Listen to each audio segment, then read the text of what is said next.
My name is Richard Boyce. I'm the owner of Millennium Granite. Excuse me. This is Malcolm Swenson here with us today. Previous owner of Swenson Granite, which is the same location. We're here today to discuss a couple of projects we're working on jointly and to give a little tour of what we do here. Great. And we're located here in Wells, Maine, correct? And this quarry has been in existence for how long? Well, we were estimating around, it was opened around 1850, I believe it was. And, it was closed for a little while, but it's pretty much been running most of that time. Just for my own interest, what makes a quarry a quarry? How does that occur? One over to Malcolm. Great. Well, a quarry is basically an open pit operation in natural stone. It involves quarrying the natural ledge of the granite or other stone and creating beds and creating an opening that goes into the earth. As opposed to a mine, which is underground and involves access by shafts. My family purchased this quarry, which about 100 years ago. It's been opened as the Lord Quarry, the Lord family, and then passed to the Minuti family, who lived in Concord, New Hampshire, as did my forebears. And we operated it into the 70s. And then I, at one point, ran the family company. I left in 1974, and it was sold, I think, in the late 70s, and has gone through several owners before Richard Barr, who owns it now. When I was a kid, this place, there was nothing here. It was all closed down. So we used to come up here and swim, which we weren't supposed to do, and, you know, hang out and have fun.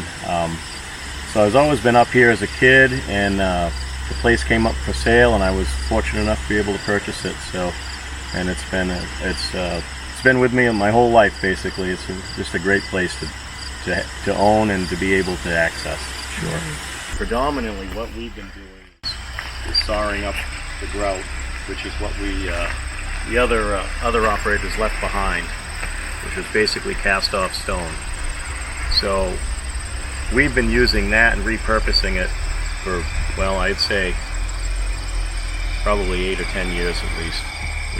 We were able to do that before we had the quarry. And then we got to the point where we didn't have pieces that were structural enough, large enough, so we had to start cutting blocks out for certain projects, that is.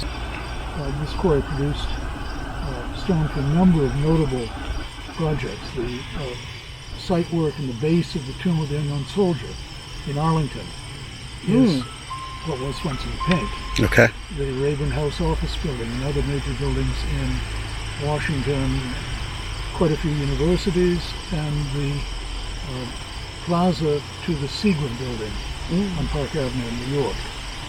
Just a few. That far side where the block was quarried over there, that material was quarried and actually went to the Seagram's building about 5 years ago. We replaced some slabs over there that were damaged. It went to, I'm sorry? The Seagram's building, the same Oh, the one Seagram's Malcolm building. just Okay. mentioned.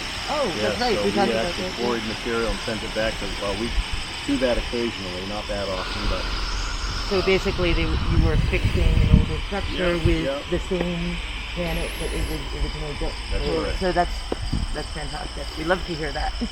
On the Seagram building, I literally was working at that point briefly in the quarry.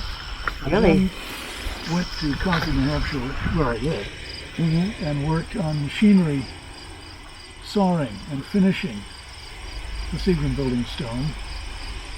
I then went to New York right after graduation from college and worked as an apprentice stone installer, installing the stone on the Seagram building. So I followed it. I took it as far as I could, and then Richard's taken it from there. oh, that's great.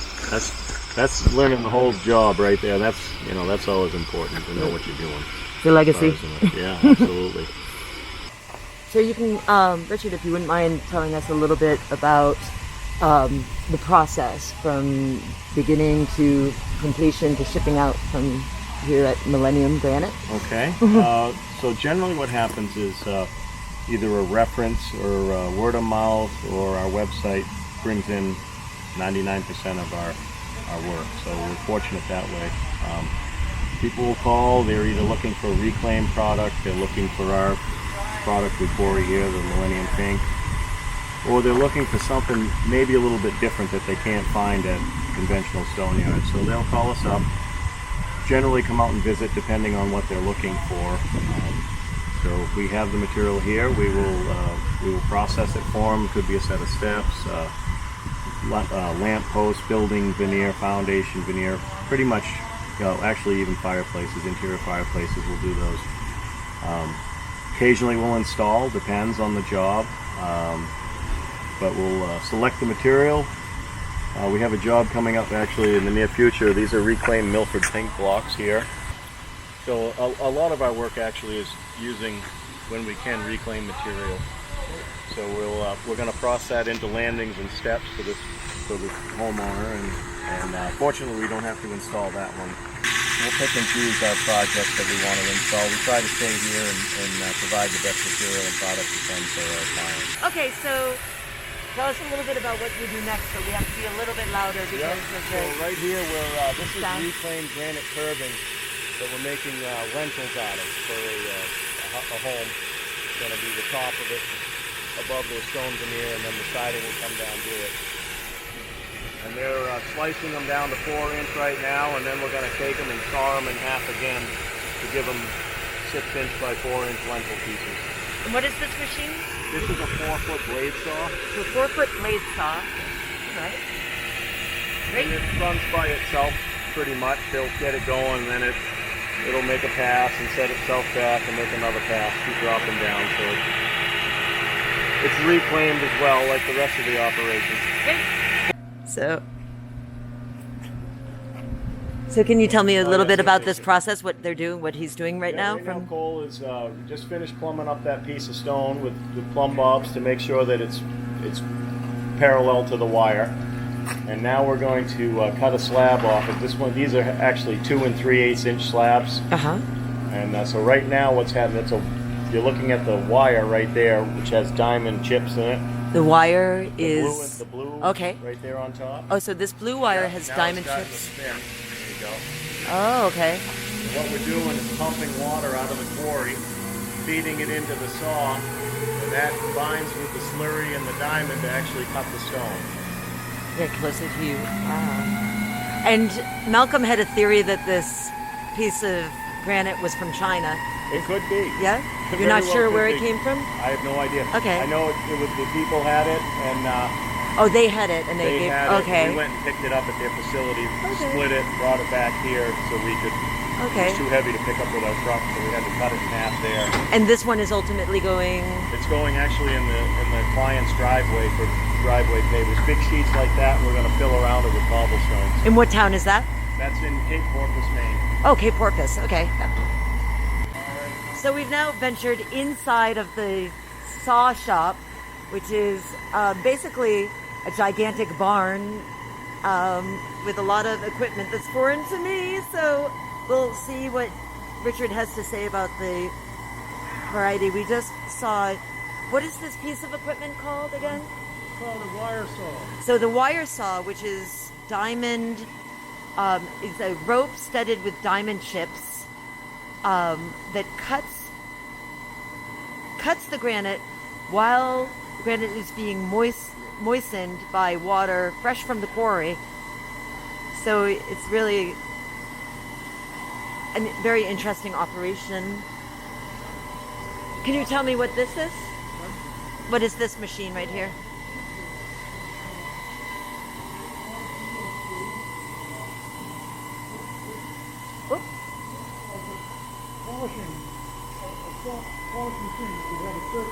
Okay, I see. So this is a polishing machine with a circular head. Right. And it's called the Odyssey. Okay. This head has the nickname Jenny Lind after the Swedish opera star of Heaven's Knows 120 years ago, and it's that old and machine type. It's used for polishing. These arms are used to control the motion of that head, which is spinning and will polish or smooth home finish the granite. And it's So this still is- a very usable machine in most modern factories. You very often still see these machines. They come in handy. Right. So this is nicknamed the Jenny Lynn. What is the actual name of the machine? It would be a hand surfacing machine. Hand surfacing machine, but it's named after an opera star. You can introduce yourself. Okay.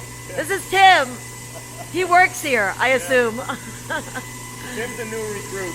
Great. Started on Monday. He's doing a great job. Tim started on Monday and he's doing a great job, and now it's caught on camera. So basically what we're doing here is this is all reclaimed granite curbing. You see in these piles right here? This is reclaimed granite Curbing. curbing, Curbing, yeah. like from curbs. Yeah, curb Wow. stones in the street. Whoa, So go figure. Cole is out back on the other side, sawing them to 4 inches thick. Tim's taking them and splitting them in half, and they're going to be used on a house for lentils. So they're going to come up with some sort of stone facade, and then there'll be this curbing wrapping around, and then the siding will come Wow. down to it. So there's quite a bit of recycling and Yeah. reusing going on here in this factory. We So do actually they're a lot of recycling. they're ahead of their time. It's a 5-ton gantry crane, and bring our material in, allows us to shuffle things around, take it from this saw, bring it over to here. If we have to roll a stone to do something to it, we'll use this machine to move the material around inside the saw. Great. And then this Tim's machine, Tim's machine, that's a Tyson trim saw is what that is. Tyson Tyson, yep. Tyson trim saw. Okay. Yeah, we use that for cutting anything from a 1/2 inch thick up to about 9 inches. Wow. So if we're cutting steps, we're straightening steps out, or like this material, basically we're splitting it in half to make 2 out of 1. So this blade that we're looking at is pretty significant. Yeah. It can cut right through stone. Yes, it can. Don't accidentally lie down on the gurney. That's what I say. Yeah. Wow. So great. Let Tim have his space. Thanks, Tim. Thanks, Tim. This is the Dogman stone we looked at earlier. They're skin cut with the outside of the block, and it's being sent out to Colorado for a house veneer. So essentially what we're doing is we're making corners with the 2 out back. These are all getting notched together, so we'll take this and cut it with the saw as best we can, and we come in with grinders and clean it up. And then there'll be another piece of saw that fits right in there. Now, I heard that Sue mentioned that you have a big project going to Colorado. You're right in the middle of that. Is this part of that project? This is part of it. Okay, great. And what is happening in Colorado? What is this gigantic project? A couple are building a house on the side of a mountain over there, and they wanted gray granite, so we sourced it. Got the blocks quarried, got them back here, and we've been sawing it out and making all the pieces to fit for them. So this is the Dog Hill. So that means it is from the Norwich Walk. Walk. Yeah, Okay. Dogman, yeah. Yep. Interesting. Great. Okay, so they do some. Do you do the etching here in house, like the sort of? What is this process where? So what this is a slab, 2-inch slab of Dogman that's been thermaled, and now I have a friend of mine owns Ocean Graphics. He's a sign carver. So I'll bring over my information, sit down with him, and he'll lay everything out on the computer, and then he'll cut it out of this template material. Okay. And then I stick it down, sandblast the open space, generally paint the letters, and then clean them up. Fantastic. So it's sandblasted around the letters there. So when you see the letters are in this one, see how they're, Yep. okay? Yep. So once it's stuck down, you peel all the letters out, Okay. and cut this material out with a sandblaster. Oh, interesting. So in theory, And that makes the indentation in that. stuff the Okay. letters and Great. numbers into the stone, and if all goes well, all this will stick down, and none of it will fly off, and you'll be in good shape. So is there a reason that somebody would come to you for these like relatively minor jobs? I think, well, I don't know exactly. Most of it a lot of people find us online, but we do a lot of local work, a lot of word of mouth, and if people hear about us, we do stones for dogs and cats. Right, like right. That. So it's a lot of it's that way. And I didn't mean minor. I meant smaller jobs. Yeah. If we can fit it in, we'll do it for somebody. We like, like to have our local folks get what they need as well as our not so local folks. So. And just out of curiosity, the range, like, what would a pet stone cost like somebody? These are about $200. So really reasonable. And then what is the most, like the highest price job that you've ever done? Or not engraving, just stone job. Yeah. Stone job could be a couple of $100,000. Mm-hmm. Yeah. More, depending yeah. on the project. Makes sense. That sounds reasonable to me. I would assume it would be more. But well, I think if you went to an actual monument company, it would be more. Mm-hmm. But I'm not a professional engraver. I just learned the trade going through the business. Right. So it may not be perfect, but people, they like them. The first step in a project is that depending on what the size of the material is that we're cutting, if it's over about 20 inches, it goes onto this wire saw in the back here. So we'll size it down with that to get to where it's manageable, whether we're cutting slabs, stair slabs, 7-inch slabs. So we'll cut 7-inch slabs, we'll take it off of that saw and put it on the one that they're running out back there and trim it to the sizes we need. If it's a 2-inch material, up to 7-inch, we'll bring it in here and we'll put it on this saw over here. This is a 2-foot trim saw on the left over here. And again, do the same thing. We'll size it down to what we're looking for dimensions for the project. Or sometimes we'll rock fit them. Mm-hmm. We'll set them up and chisel the edges of them. Right. To give it a split finish. So, yes. Back in the other corner there is a CNC machine. That's used for pretty much machine? CNC machine. TNT, okay. CNC. And that's used for cutting circles, shapes, anything that will cut pretty much any shape that you can program into it. That's exciting. Yeah, no, they all have their purpose, pretty handy. Let me see. One of the other steps after it's sawn, generally what we do is thermal the product for an exterior finish. So it's basically we take a torch and heat the top of the stone and it will melt the quartz. And everything else generally falls away to give it some texture. So it's not melted quartz. So what do you do with the melted quartz? Well, it just melts and falls on the ground.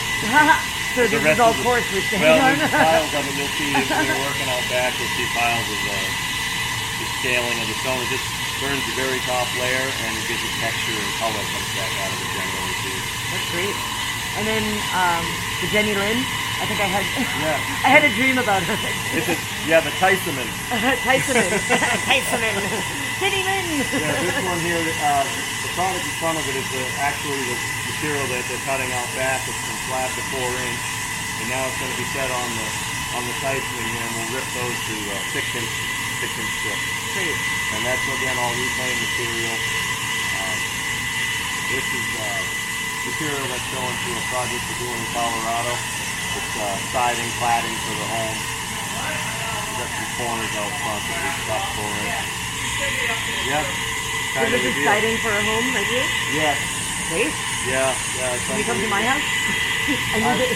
This is another one I'm glad I'm not installing. I'm supplying and letting them have at it. Definitely. Granite siding, wow. That's a new Yeah, one. can you imagine 5-inch? I mean, I would love it. Keep all the sound out. The installers are going to earn their money on this one. And where would that be going? It's going over towards, I'm not exactly, Colorado, just outside of Aspen, something like that, I believe. So, Great. yep. All right. And anything else that you see in here before we No, enter on? as long as you don't show it to OSHA, we're good. Wah, wah. So this No, guy, we can stay. it's hard to see it, but there's no texture. This is really smooth, and see how it's a little bit duller? Uh-huh. Like it's been erased? Yeah, exactly. And then this one's got a little bit more color to it and a fine texture to, when it gets wet and cold, stone can become slippery, so we always You give it some... give it some texture so you don't end up falling down a set of granite steps. Doesn't sound like any fun. Right. So And I was curious, actually, Malcolm, if you wouldn't mind taking your mask off for a second, if you could tell us a little bit. Did you ever work on this hands-on ground operation? Right. Can you tell a little bit about maybe how it was different back then, or? Well, a lot of things are the same. But I started as family practice, and my brother, older brother, late older brother, and I both started when we could legally work at 16 in the quarries, really carrying tools around. We used a lot of steel bits at that point before carbide was introduced, and we would carry literally bags of tools to the blacksmith shop. We had 3 to have them refinished for cutting, and then would progress from that to actually working on machinery on the channel bars that would drill the blocks out. You see remnants of that work here today. And then from that, all in vacations, we'd progress to the factory. We'd also cut curbing, that would happen at quarry, but drill and split curb, and then would be moved into the quarry to work into the factory, to work on different machines. And more or less as is being done here. The wire saw and hand polishing Yep. with the Jenny Lynn. Just a little bit more mechanical, maybe. Right. Yep. So we Or try to industrial, I at should least say. get a feel for it. My brother was always much better than I was Yep. with his hands, but I. Siblings always But say you that. get, you get sort of a feel for it. Yep. And then Yeah. the last stage in that was working as an apprentice installer Yeah. in the city. In the city. Well, New York. Yep. That's the one. All right. this is one of the four. Oh, wow. That's from like So- 50 or 52, maybe. You might have a date on the back. So let's take a. Interesting. Let's look at the date. Let's see. Yeah, you like- Svensson, Pink, Granite Quarry, High Pine, Berwick, Maine. Berwick, Maine. Oh, that's I'm assuming these are the new slabs. western Maine, I believe, close to New Hampshire. So that's an old picture. What is it about this picture that's special? Oh, you think? it's just an aerial visual of the quarry back in the early 50s. There was a structure, I was unsure what it was, so I was going to try and get Malcolm's. This is this quarry? That is this So this quarry. was part of Berwick before it was part of Wells? No, we used to call it Berwick. I don't know the politics of that. Okay. It was clearly Wells. when Maybe it was two a guys. Lord quarry. Maybe we somehow considered it Berwick. I literally don't know. It's not very far away, the line, so Must be very close. yeah, it is. Okay. And then the So second, that the was other one of- Oh, picture? the other That was one photograph, of yeah, our this is, photographs. Part of what we're doing here is just, I guess, a day in the life and following Malcolm and Richard around and look at telling that. stories, because the stories just emerge naturally. And so here's another story that Look at happened while we were walking around. This was the Seagram's building that Malcolm was speaking Okay. of earlier. And this is where, like, Midtown New York, is that right? Park Avenue, Yeah, 52nd, more or yeah, less. yeah, I believe Park that. Ave 50-ish. Yep. And we had sent new slabs. They had some damaged slabs in the sidewalk piazza there, so we had sent some new slabs out about 4 or 5 years ago. And then occasionally they call every year or two to send another 4 or 5 or 6. They have damaged ones, so Yeah. It's just it's interesting. That it's fascinating still to hear working the on the story same project. of even just one building from start to finish. And that was, when was the Seagram's building first built, for instance? It was built in 59. Once again, we've been here in a day in the life at Millennium Granite. We have here Malcolm Swenson. And please introduce yourself. I'm Malcolm Swenson. I'm the head of Swenson Stone Consultants. My family purchased this quarry about 100 years ago. It was known as the Lord Quarry, having been owned by the Lord family and then by the Minuti family, who was from Concord, New Hampshire, as were the Swensons. So we would have bought it about 100 years ago, ran it into the 1970s, and as a student on vacation, I would work here on occasion, working in the quarry. We sold it in the late 70s.